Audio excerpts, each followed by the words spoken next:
During my sabbatical leave in 2000, I spent 2 weeks traveling in Ireland. And as this poem makes clear, you have no idea how extraordinary this is. I mean, for me, to look at this, it makes my heart go bigger. It's really something, Claudia, I must say. Anyway, as the poem makes plain, my second stop after arriving in the west of Ireland and visiting the tiny town of Foynes. I like to practice drive when I go to left drive countries. You know what I'm saying? So the second stop was Coole Park, obviously, in Gort, a national preserve that was once the estate of William Butler Yeats' friend and patron, Lady Augusta Gregory, and the place where Yeats wrote his famous poem, The Wild Swans at Coole, which I probably first read when I was about 11, and it's been jangling around in my head ever since. The poem's called Vagrancy, and it is about the peculiar pleasures of solitary travel. Vagrancy. From an American early autumn evening, flung back into tomorrow's afternoon, I sat a while in the car park, smoking over a map. And then for practice, drove west to a neglected town where transatlantic flying boats set down 70 years ago, and on the silent pier beside their museum, imagined back the long white scuds of their landings. No one else otherwise like me would have come here. So now that no one could take my peculiar solitude from me, I set out, drawn by the intuition that my heart would feel welcome on the grounds of some enduring verse I first read 40 years ago. Intimation, almost invitation, I felt bound to honor. No, not answer, honor. Even knowing the big house was a ruin. Under steep September sky, sea gray, lavender, blue, and quartz, I shouldered a bag and set off into the Seven Woods, toward the loch, not expecting swans. All flown, long flown, as that weary spell of a poem supposed they would be.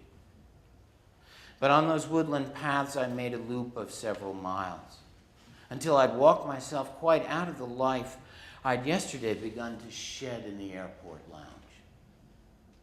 And pleasure was guilty, but pleasure it was, piercing as music I wish never to end, a real dépaysement, an achieved disappearance, a belonging more profound for its complete fictitiousness. And I lay down in the east beneath a lime tree in Lady Gregory's garden to sleep a just sleep, as in the cherished crypt of a page, invisible, anonymous. Who could I fail now? My sleep was not my own.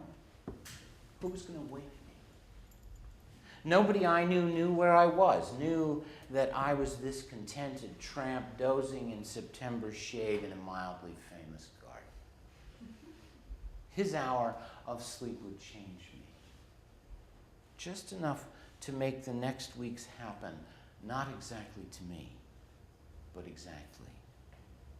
I woke beneath the gaze of 6 red deer.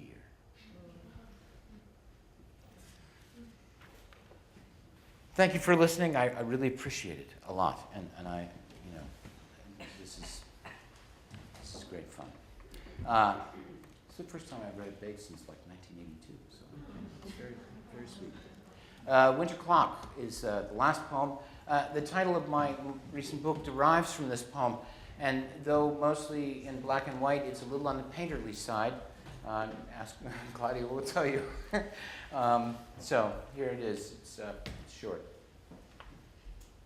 Winter Clock. Now that, he was almost thinking, was beautiful, wasn't it? Thrust across the pearl-sheened window, some sketchy twigs and one heavy, black, snow-doubled branch, and from it a glossy crow's oblique chandelle away. Baton arc, smoke script, fled pendulum.